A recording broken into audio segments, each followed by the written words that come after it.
ಇಷ್ಟು ದೊಡ್ಡ ಮಟ್ಟದ ವಕೀಲ ಬಳಗ ಬಂದಿತ್ತು, ನಿಮ್ಮ ಗುರು ಹಿರಿಯರೆಲ್ಲ ಬಂದಿದ್ರು, ಏನಂತ ಅನಿಸ್ತು? ಒಂದು ಪ್ರೀತಿ ಗಳಿಸಿದೀನಿ ಅಂತ ಅನಿಸ್ತಾ?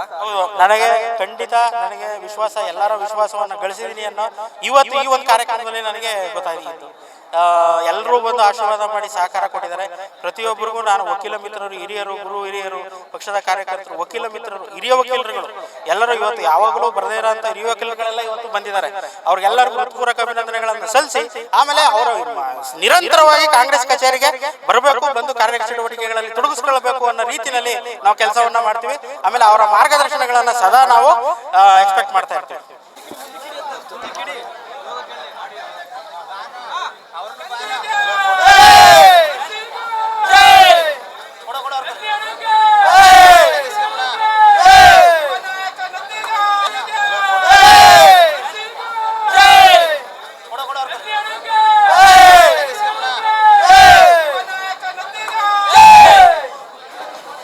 ಮೈಸೂರು ಜಿಲ್ಲಾ ಕಾನೂನು ಘಟಕದ ಕಾರ್ಯದರ್ಶಿಯಾಗಿ ಬಿ ನಂದೀಶ್ ಅವರು ಅಧಿಕಾರವನ್ನು ಮಹದೇವಪ್ಪ ಇರ್ಬೋದು ಮತ್ತು ಶಾಸಕರು ಇರ್ಬೋದು ಮತ್ತು ಈ ಭಾಗದ ಕಾಂಗ್ರೆಸ್ ಮುಖಂಡರ ಕೈಲಿ ಸ್ವೀಕಾರ ಮಾಡಿದ್ರು. ಜೊತೆ ನಂದೀಶ್ ಬಿ ಇರೋದು ಮಾತನಾಡ್ಸೋಣ. ಸರ್, ಮೊದಲನೇದಾಗಿ ನಮ್ಮ ವಾಹಿನಿ ವತಿಯಿಂದ ಅಭಿನಂದನೆಗಳು ಸರ್.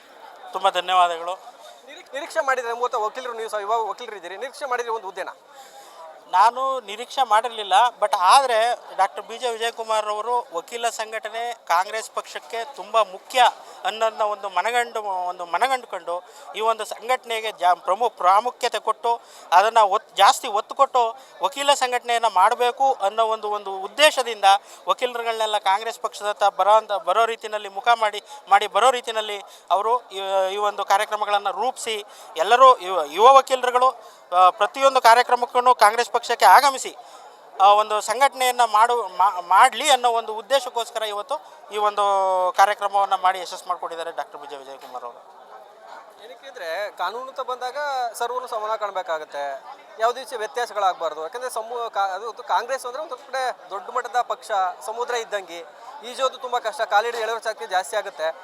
ಈ ಒಂದು ಹುದ್ದೆಯನ್ನು ಯಾವ ಥರ ನಿಭಾಯಿಸ್ತೀರಿ ನೀವು ಮೈಸೂರು ಜಿಲ್ಲೆಯಲ್ಲಿ? ನಿಭಾಯಿಸೋದು ಅಂತಂದರೆ ವಕೀಲರಿಗೆ ತುಂಬ ಕಷ್ಟ ಅಲ್ಲ. ಯಾಕೆ ಅಂತಂದರೆ ಸ್ವಾತಂತ್ರ್ಯ ಕೊಟ್ಟಂಥ ಮಹಾತ್ಮ ಗಾಂಧಿಯಿಂದ ಹಿಡಿದು ನಾವು ಇವತ್ತು ಏನು ನಾವು ಒಂದು ಸಾಮರಸ್ಯದಿಂದ ಕೂಡಿ ಬಾಳ್ತಾ ಇದ್ದೀವಿ ಅನ್ನೋ ಒಂದು ಸಂವಿಧಾನವನ್ನು ಕೊಟ್ಟಂಥ ಡಾಕ್ಟರ್ BR ಅಂಬೇಡ್ಕರ್ ವರೆಗೂ ಕೂಡ ಇನ್ನೂ ಅನೇಕ ಚಿಂತಕರವರೆಗೂ ಕೂಡ ವಕೀಲರುಗಳೇ ಮೆಜಾರಿಟಿ ಒಂದು ರಾಜಕಾರಣದಲ್ಲಿ ತೊಡಗಿಸ್ಕೊಂಡಿರೋದ್ರಿಂದ ವಕೀಲರಿಗೇನು ರಾಜಕಾರಣ ಮಾಡೋದು ತುಂಬ ಸುಲಭ ಅಂದರೆ ಕಷ್ಟ ಆಗೋದಿಲ್ಲ ಅನ್ನೋದನ್ನ ನಾನು ನಿಭಾಯಿಸ್ಬೋದು ಅನ್ನೋದನ್ನ ನಾನು ಈ ಮೂಲಕ ಹೇಳ್ತೀನಿ. ಯುವಕರಿದ್ದೀರಿ, ವಕೀಲರಿದ್ದೀರಿ, ಒಂದು ಕಡೆ ಪಕ್ಷದಲ್ಲಿ ನಿಮ್ಮದೇ ರಾಜ್ಯದ ಅಧಿಕಾರವನ್ನು ಮಾಡ್ತಿದೆ ಕಾಂಗ್ರೆಸ್ ಪಕ್ಷ. ಮೈಸೂರು ಭಾಗದಲ್ಲಿ ನೆಕ್ಸ್ಟ್ ಚುನಾವಣೆಗಳು ಬರ್ತಿವೆ, ZPT ಚುನಾವಣೆಗಳು ಬರ್ತಿವೆ, ಅದಕ್ಕೆಲ್ಲ ಯಾವ ಥರ ಒತ್ತು ಕೊಡ್ತೀರಿ? ಅದಕ್ಕೆ ನಾವು ತುಂಬ ವಕೀಲರುಗಳು ತುಂಬ ಅದಕ್ಕೆ ಒಂದು ಸಕ್ರಿಯವಾಗಿ ಒತ್ತು ಕೊಟ್ಟು ನಾವು ಪಕ್ಷವನ್ನು ಬೆಂಬಲಿಸಿ ಪಕ್ಷವನ್ನು ಅಧಿಕಾರಕ್ಕೆ ತರೋವರೆಗೂ ನಾವು ಒಂದು ZP ಅದರಲ್ಲಿ ತುಂಬ ಉನ್ನತ ಸ್ಥಾನದಲ್ಲಿ ನಾವು ಗೆಲುವಿಗೆ ನಾವು ಸಾಥ್ ಕೊಡ್ತೀವಿ ಅಂತ. ಏಕೆಂದರೆ ಇತ್ತೀಚಿನ ದಿನಗಳಲ್ಲಿ ದಲಿತರು ಇರ್ಬೋದು, ಅಲ್ಪಸಂಖ್ಯಾತರು ಇರ್ಬೋದು, ಒಂದಷ್ಟು ಕಾನೂನು ತೊಡಕಲಾಗ್ತವೆ. ಮೈಸೂರು ಜಿಲ್ಲೆ ಅಂತಲ್ಲ, ಇಡೀ ರಾಜ್ಯದಲ್ಲೇ, ಇಡೀ ದೇಶದಲ್ಲೇ. ಈ ಮೈಸೂರು ಜಿಲ್ಲೆಯಲ್ಲಿ ನೀವು ಅಲ್ಪಸಂಖ್ಯಾತರು ಇರ್ಬೋದು, ದಲಿತರು ಯಾವ ಥರ ಧ್ವನಿಯಾಗಿ ನಿಂತಿರಿ ಕಾನೂನು ವಿಭಾಗದಿಂದ? ಅಲ್ಲಿ ಅದಕ್ಕೆ ಹೇಳೋದು ಕಾನ್ಸ್ಟಿಟ್ಯೂಷನ್ನಲ್ಲಿ ಸಾಮಾಜಿಕ ನ್ಯಾಯ ಅಂತ ಹೇಳೋದು ಅದಕ್ಕೋಸ್ಕರನೇ. ಯಾಕೆ ಅಂತಂದರೆ ಪ್ರತಿಯೊಂದು ವರ್ಗಕ್ಕೂ ಅನುವು ಮಾಡಿಕೊಂಡು ಬರ್ತಕ್ಕಂಥ ಅವಕಾಶಗಳನ್ನು ಕೊಟ್ಕೊಂಡು ಬರ್ತಕ್ಕಂಥ ಪಕ್ಷ ಯಾವುದಾದ್ರು ಇದ್ದರೆ ಅದು ಕಾಂಗ್ರೆಸ್ ಪಕ್ಷ. ಯಾವ ಸಮುದಾಯಗಳಿಗೂ ಅನ್ಯಾಯ ಆಗೋಕ್ಕೆ ಬಿಡೋದಿಲ್ಲ, ಯಾವ ಒಂದು ಜಾತಿಗೂ ಅನ್ಯಾಯ ಆಗೋಕ್ಕೆ ಬಿಡೋದಿಲ್ಲ. ಪ್ರತಿಯೊಬ್ಬರಿಗೂ ಸಮಾನವಾಗಿ ಅಧಿಕಾರ ಸಿಗಬೇಕು ಅನ್ನೋ ಒಂದು ನಿಟ್ಟಿನಲ್ಲಿ ಕಾಂಗ್ರೆಸ್ ಪಕ್ಷ ZP ಎಲೆಕ್ಷನ್ನು ಮತ್ತು MLA ಎಲೆಕ್ಷನ್ನು, ತಾಲೂಕ್ ಪಂಚಾಯತಿ ಮತ್ತು ಗ್ರಾಮ ಪಂಚಾಯತಿ, ಆಮೇಲೆ ನಮ್ಮ MP ಎಲೆಕ್ಷನ್ನು ಎಲ್ಲ ಪ್ರತಿಯೊಂದರಲ್ಲೂ ಅದು ಕಾಂಗ್ರೆಸ್ ಪಕ್ಷ ಮಾಡ್ಕೊಂಡು ಬಂದಿದೆ. ಎಲ್ಲರಿಗೂ ಒಂದು ಅವಕಾಶಗಳನ್ನು ಕೊಡುವಲ್ಲಿ ಅದು ಕೆಲಸವನ್ನು ಮಾಡ್ಕೊಂಡು ಬಂದಿದೆ ನಮ್ಮ ಪಕ್ಷ, ಕಾಂಗ್ರೆಸ್ ಪಕ್ಷ. ಮೈಸೂರು ಜಿಲ್ಲೆಯಲ್ಲಿ ದೊಡ್ಡ ಮಟ್ಟದ ಸಂಘಟನೆ ಇದೆ ಕಾಂಗ್ರೆಸ್ ಅಂತ ಬಂದಾಗ. ಯಾಕಂದರೆ CM ಅವರು ಮೈಸೂರು ಉಸ್ತುವಾರಿ ಸಚಿವ ಇದೇ ಕ್ಷೇತ್ರದವರು, ಅವರೆಲ್ಲ ಯಾವ ಥರ ಬಳಸ್ಕೋತೀರಿ ನೀವು ಮುಂದೆ ಕಾನೂನು ವಿಭಾಗದಿಂದ? ಕಾನೂನು ಚೌಕಟ್ಟಿನಲ್ಲಿ ನಾವು ಏನು ಪಕ್ಷಕ್ಕೆ ಸೇವೆ ಸಲ್ಲಿಸಬೇಕು ಅನ್ನೋ ಒಂದು ವಿಚಾರಗಳಿರ್ತವೆ. ಅದಕ್ಕೆಲ್ಲ ನಾವು ಒಂದು ಯಾವ ಸಂದರ್ಭದಲ್ಲಿ ಬೇಕಾದ್ರೂ ನಾವು ಅದಕ್ಕೆ ಸೇವೆ ಸಲ್ಲಿಸೋಕ್ಕೆ ನಾವು ರೆಡಿ ಇದ್ದೀವಿ. ಇತ್ತೀಚಿನ ದಿನಗಳಲ್ಲಿ ಸರ್ ಯುವಕರು ಬರ್ತಾ ಇದ್ದಾರೆ ವಕೀಲ ವೃತ್ತಿಗೆ, ಅವ್ರಿಗೊಂದಷ್ಟು ಗೈಡ್ ಮಾಡುವ ಪ್ರಯತ್ನಗಳಾಗಬೇಕು. ನೀವು ಕಾನೂನು ಘಟಕದಿಂದ ಅವ್ರಿಗೇನೋ ಸೆಮಿನಾರ್ ಮಾಡುವಂಥದ್ದು, ಅದೇನೋ ಮಾಡೋ ಪ್ರಯತ್ನಗಳಾಗುತ್ತಾ? ಹೌದು, ನಾವು ಮೊದಲು ಮಾಡ್ಕೊಂಡು ಬರ್ತಾ ಇದ್ದೀವಿ. ಮೊದಲನೆಲ್ಲ ಮಾಡ್ಕೊಂಡು ಬರ್ತಾ ಇರೋದ್ರಿಂದ ನಮಗೆ ಈ ಸ್ಥಾನಮಾನಗಳೆಲ್ಲ ದೊರಕಿಸ್ಕೊಟ್ಟಿದ್ದಾರೆ.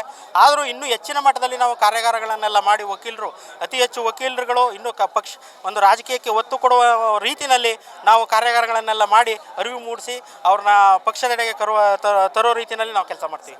ಸಾಕಷ್ಟು ದೊಡ್ಡ ಮಟ್ಟದ ವಕೀಲ ಬಳಗ ಬಂದಿತ್ತು, ನಿಮ್ಮ ಊರು ಹಿರಿಯರೆಲ್ಲ ಬಂದಿದ್ರು.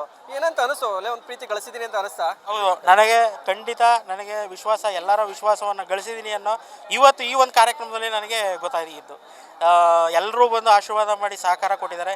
ಪ್ರತಿಯೊಬ್ಬರಿಗೂ ನಾನು ವಕೀಲ ಮಿತ್ರರು, ಹಿರಿಯರು, ಗುರು ಹಿರಿಯರು, ಪಕ್ಷದ ಕಾರ್ಯಕರ್ತರು, ವಕೀಲ ಮಿತ್ರರು, ಹಿರಿಯ ವಕೀಲರುಗಳು ಎಲ್ಲರೂ ಇವತ್ತು ಯಾವಾಗಲೂ ಬರದೇ ಇರೋಂಥ ಹಿರಿಯ ವಕೀಲರುಗಳೆಲ್ಲ ಇವತ್ತು ಬಂದಿದ್ದಾರೆ. ಅವ್ರಿಗೆಲ್ಲರಿಗೂ ಹೃತ್ಪೂರ್ವಕ ಅಭಿನಂದನೆಗಳನ್ನು ಸಲ್ಲಿಸಿ ಆಮೇಲೆ ಅವರ ನಿರಂತರವಾಗಿ ಕಾಂಗ್ರೆಸ್ ಕಚೇರಿಗೆ ಬರಬೇಕು, ಬಂದು ಕಾರ್ಯಚಟುವಟಿಕೆಗಳಲ್ಲಿ ತೊಡಗಿಸ್ಕೊಳ್ಬೇಕು ಅನ್ನೋ ರೀತಿಯಲ್ಲಿ ನಾವು ಕೆಲಸವನ್ನು ಮಾಡ್ತೀವಿ. ಆಮೇಲೆ ಅವರ ಮಾರ್ಗದರ್ಶನಗಳನ್ನು ಸದಾ ನಾವು ಎಕ್ಸ್ಪೆಕ್ಟ್ ಮಾಡ್ತಾ ಇರ್ತೀವಿ. ಇತ್ತೀಚಿನ ದಿನಗಳಲ್ಲಿ ಬಿಜೆಪಿಯವರು ಮಾತನಾಡುವಂಥದ್ದು ಸಂವಿಧಾನವನ್ನು ಬದಲಾಯಿಸ್ತೀವಿ ಅನ್ನುವಂಥಷ್ಟು ಮಾತನಾಡ್ತಿದ್ದಾರೆ. ಯೂತ್ ಅನ್ನೋಂತ ಬಂದಾಗ ದೊಡ್ಡ ಮಟ್ಟದ ಬದಲಾವಣೆ ಆಗುವಂಥ ಚರ್ಚೆಗಳಾಗ್ತಿವೆ. ಕಾಂಗ್ರೆಸ್ಸಿಂದ ಕಾನೂನು ಘಟಕದಲ್ಲಿದ್ದೀರಿ, ಯಾವ ಥರ ಅವಕ್ಕೆಲ್ಲ ಒತ್ತು ಕೊಡ್ತಾ ಹೋಗ್ತೀರಿ ಅಂತ? ಅದು ಅವ್ರು ಬದಲಾಗ್ಬೋದೇ ಹೊರತು ಸಂವಿಧಾನ ಬದಲಾಯಿಸೋಕ್ಕಾಗಲ್ಲ. ಸಂವಿಧಾನ ಅದು ಒಂಥರ ಬೆಂಕಿ ಕೆಂಡ, ಅದನ್ನು ಮುಟ್ಟೋಕ್ಕಾಗಲ್ಲ. ಸಂವಿಧಾನ ಹೇಗಿದೆ ಹಾಗೇ ಇರುತ್ತೆ, ಅದನ್ನು ಬದಲಾಯಿಸೋಕ್ಕೆ ಯಾರೂ ಆಗಲ್ಲ. ಕೊನೆಯದಾಗಿ ನಿಮ್ಮ ಹಿತೈಷಿಗಳಿಗಿರ್ಬೋದು, ಕಾಂಗ್ರೆಸ್ ಪಕ್ಷ ಮುಖಂಡರು ಏನು ಹೇಳ್ತೀರಾ? ನನ್ನ ಹಿತೈಷಿಗಳಿಗೆ ನಾನು ಹೃತ್ಪೂರ್ವಕ ಅಭಿನಂದನೆಗಳ ಸಲ್ಲಿಸಿ ನನ್ನ ಪಕ್ಷ ಈ ಒಂದು ಸ್ಥಾನಮಾನವನ್ನು ಗಿಟ್ಟಿಸಲಿಕ್ಕೆ ನನಗೆ ಗುರುತಿಸಿ ಅವಕಾಶವನ್ನು ಮಾಡಿಕೊಟ್ಟಂಥ ಈ ಪಕ್ಷಕ್ಕೆ ನಾನು ಸದಾ ಋಣಿಯಾಗಿರ್ತೀನಿ. ಸದಾ ಕಾಂಗ್ರೆಸ್ ಪಕ್ಷದಲ್ಲೇ ಸೇವೆಯನ್ನು ಸಲ್ಲಿಸಿ ನಾನು ಇರೋವರೆಗೂ ಕಾಂಗ್ರೆಸ್ ಪಕ್ಷಕ್ಕೆ ನಾನು ಋಣಿಯಾಗಿರ್ತೀನಿ, ಕೆಲಸವನ್ನು ಮಾಡ್ತೀನಿ ಅನ್ನೋದನ್ನ ಈ ಮೂಲಕ ನಾನು ಎಲ್ಲರಿಗೂ ತಿಳಿಸ್ತಾ ಇದ್ದೀನಿ. Thank you. ಇದಿಷ್ಟು ಬಿ ನಂದೀಶ್ ಅವರು ಮಾತಾಗಿರುವಂಥದ್ದು. ಒಂದು ಪಕ್ಷ ಒಂದು ಜವಾಬ್ದಾರಿಯನ್ನು ಕೊಟ್ಟಿದೆ, ಗುರುತಿಸಿ ಆ ಜವಾಬ್ದಾರಿಯನ್ನು ನಿಷ್ಠೆಯಿಂದ ನಿಭಾಯಿಸ್ತೀನಿ ಮತ್ತು ಎಲ್ಲರೂ ವಿಶ್ವಾಸವನ್ನು ಗಳಿಸಿ ಮುಂದಿನ ಕೆಲಸವನ್ನು ಮಾಡ್ಕೊಳ್ತೀನಿ ಮಾತುಗಳು ಹೇಳ್ತಾ ಇರುವಂಥದ್ದು. ಕ್ಯಾಮ್ರಾಮನ್ ಸುಮನ್ ಜೊತೆ ಬೇರೆಗೌಡ, ನನ್ನವರ ನ್ಯೂಸ್, ಮೈಸೂರು.